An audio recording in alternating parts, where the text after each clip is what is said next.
Go is an abstract board game for two players, in which the aim is to surround more territory than the opponent.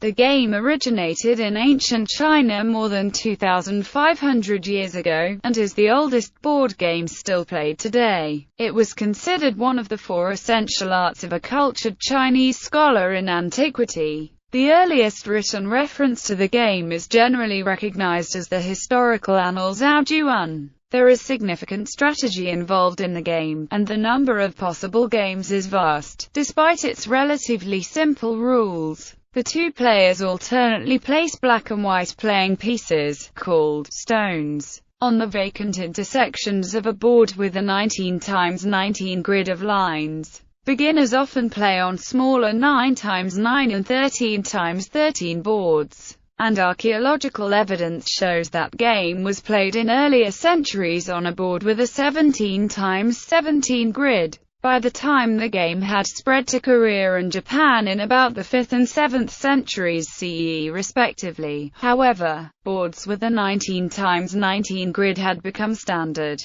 The objective of the game, as the translation of its name implies, is to have surrounded a larger total area of the board with one stones than the opponent by the end of the game. Although this result typically involves many more intricacies than simply using surrounding areas directly. Once placed on the board, stones may not be moved, but stones may be removed from the board if captured. This is done by surrounding an opposing stone or group of stones by occupying all orthogonally adjacent points. The two players place stones alternately until they reach a point at which neither player wishes to make another move. The game has no set ending conditions beyond this. When a game concludes, the territory is counted along with captured stones and komi to determine the winner. Games may also be won by resignation. As of mid-2008, there were well over 40 million Go players worldwide, the overwhelming majority of them living in East Asia. As of December 2015, update. The International Go Federation has a total of 75 member countries and 4 association members covering multiple countries. Overview. Go is an adversarial game with the objective of having surrounded a larger total area of the board with one stones than the opponent. As the game progresses, the players place stones which map out formations and potential territories. Areas are contested in battles between opposing stones, which are often complex and may result in the expansion, reduction, or wholesale capture and loss of the contested area. A basic principle of Go is that stones must have at least one liberty to remain on the board. A liberty is an open point next to a stone. An enclosed liberty is called an eye, and a group of stones with at least two separate eyes is said to be unconditionally alive. Such groups cannot be captured, even if surrounded. Dead stones are stones that are surrounded and in groups with poor shape, and thus cannot resist eventual capture. The general strategy of Go is to expand one's territory where possible, attack the opponent's weak groups, and always stay mindful of the life status of one's own groups. The liberties of groups are countable. Situations where two opposing groups must capture the other to live are called capturing races. In a capturing race, the group with more liberties will ultimately be able to capture the opponent's stones. Capturing races and questions of life and death are examples of what makes Go challenging. The game ends when both players pass, and players pass when there are no more profitable moves to be made. The game is then scored. The player with the greater number of controlled points, factoring in the number of captured stones and komi, wins the game. Games may also be won by resignation, for example if a player has lost a large group of stones. Finer points in the opening stages of the game, players typically establish positions in the corners and around the sides of the board. These bases help to quickly develop strong shapes which have many options for life and establish formations for potential territory. Players usually start in the corners, because it is more efficient to make life and to establish territory with the aid of two edges of the board. Established corner opening sequences are called wéiqí or yongsuk, and are often studied independently at points that lie in between the boundary walls of black and white, and as such are considered to be of no value to either side. Wéiqí are mutually alive pairs of white and black groups where neither has two eyes. A ko is a repeated position shape that may be contested by making forcing moves elsewhere. After the forcing move is played, the ko may be taken back and returned to its original position. Some ko fights may be important and decide the life of a large group, while others may be worth just 1 or 2 points. Some ko fights are referred to as picnic costs when only one side has a lot to lose. The Japanese call it a hanami ko. Playing with others usually requires a knowledge of each player's strength, as indicated by their rank. Handicaps can be given if there is a difference in rank. Black is allowed to place 2 or more stones on the board to compensate for white's greater strength. There are different rule sets, which are almost entirely equivalent, except for certain special case positions.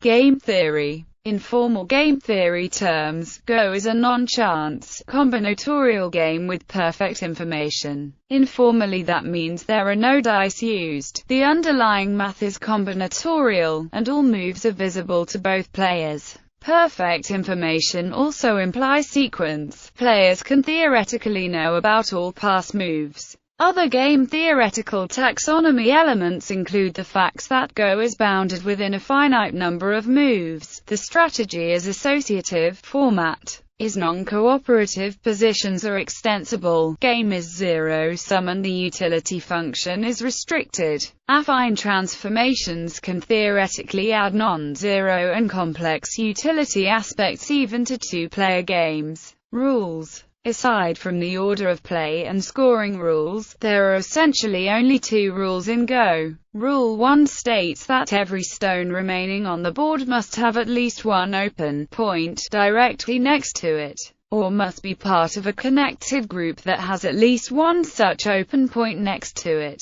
Stones or groups of stones which lose their last liberty are removed from the board. Rule 2 states that the stones on the board must never repeat a previous position of stones. Moves which would do so are forbidden, and thus only moves elsewhere on the board are permitted that turn. Almost all other information about how the game is played is a heuristic, meaning it is learned information about how the game is played, rather than a rule. Other rules are specialized, as they come about through different rule sets, but the above 2 rules cover almost all of any played game, although there are some minor differences between rule sets used in different countries, most notably in Chinese and Japanese scoring rules. These differences do not greatly affect the tactics and strategy of the game, except where noted otherwise. The basic rules presented here are valid independent of the scoring rules used. The scoring rules are explained separately.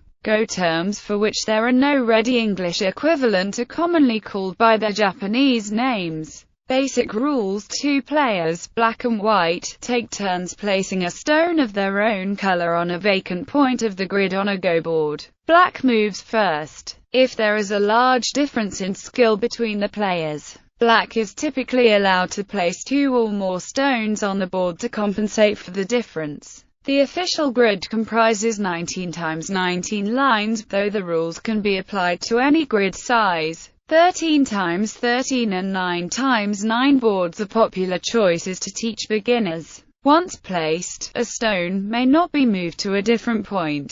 Vertically and horizontally adjacent stones of the same color form a chain that cannot subsequently be subdivided and, in effect, becomes a single larger stone. Only stones connected to one another by the lines on the board create a chain. Stones that are diagonally adjacent are not connected. Chains may be expanded by placing additional stones on adjacent intersections, and can be connected together by placing a stone on an intersection that is adjacent to 2 or more chains of the same color. A vacant point adjacent to a stone is called a liberty for that stone. Stones in a chain share their liberties. A chain of stones must have at least one liberty to remain on the board. When a chain is surrounded by opposing stones so that it has no liberties, it is captured and removed from the board. The co-rule players are not allowed to make a move that returns the game to the previous position. This rule, called the co-rule, prevents unending repetition. As shown in the example pictured,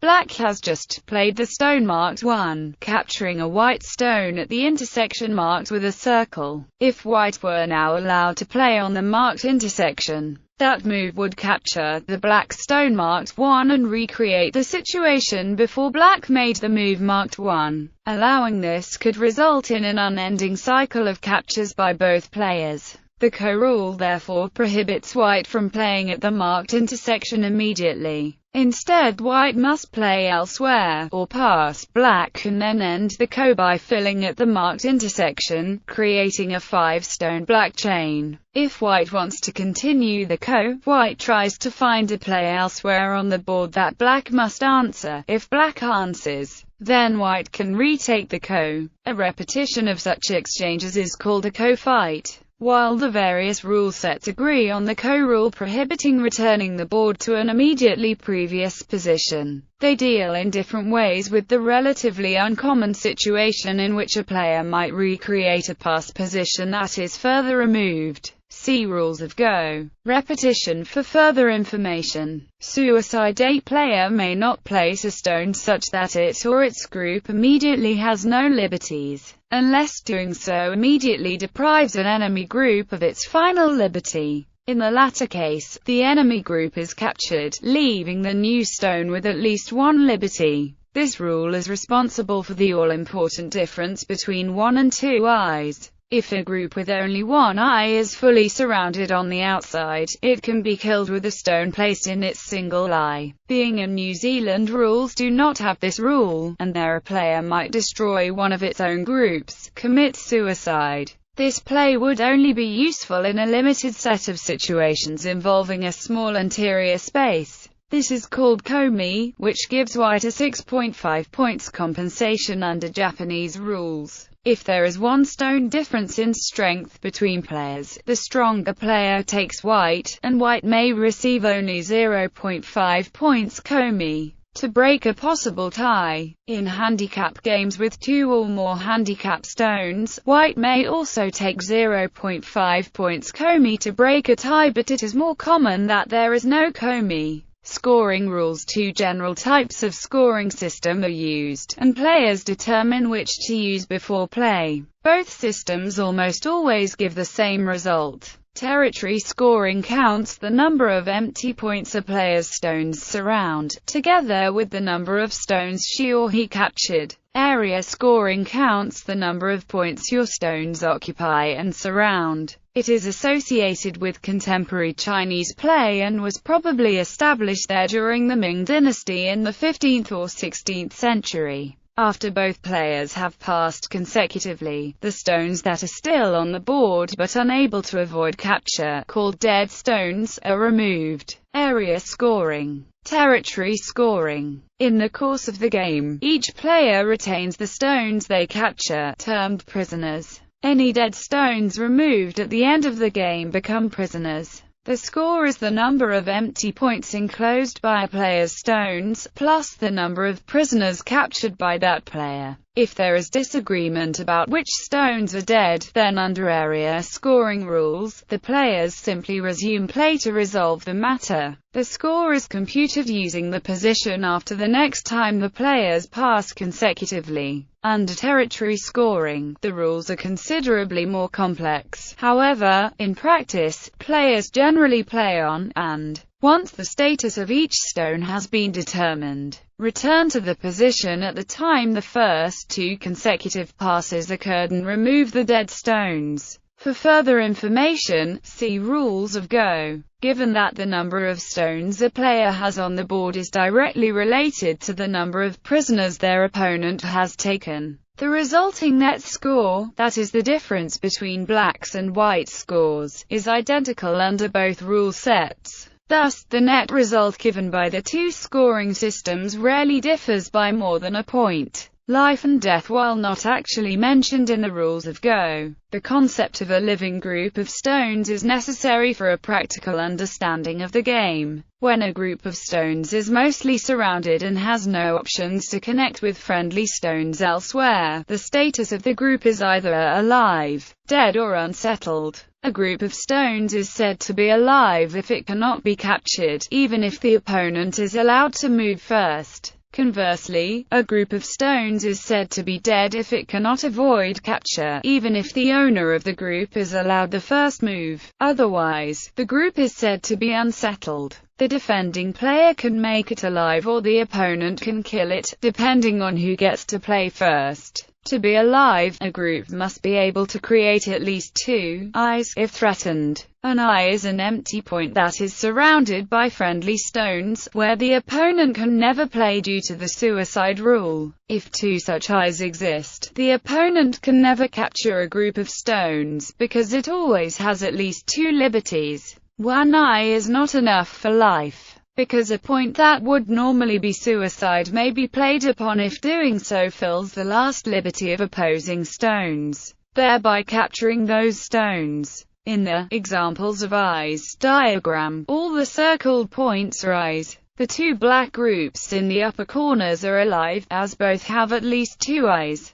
The groups in the lower corners are dead, as both have only 1 eye. The group in the lower left may seem to have 2 eyes, but the surrounded empty point marked A is not actually an eye. White can play there and take a black stone. Such a point is often called a false eye. Wéiqí, there is an exception to the requirement that a group must have 2 eyes to be alive, a situation called wéiqí, where different colored groups are adjacent and share liberties. The situation may reach a position when neither player wants to move first, because doing so would allow the opponent to capture. In such situations, therefore, both players' stones remain on the board in mutual life or wéiqí. Neither player receives any points for those groups, but at least those groups themselves remain living, as opposed to being captured. Wéiqí can occur in many ways. The simplest are: each player has a group without eyes and they share 2 liberties, and each player has a group with 1 eye and they share 1 more liberty. In the example of wéiqí diagram, the circled points are liberties shared by both a black and a white group. Neither player wants to play on a circled point, because doing so would allow the opponent to capture. All the other groups in this example, both black and white, are alive with at least 2 eyes. Wéiqí can result from an attempt by one player to invade and kill a nearly settled group of the other player.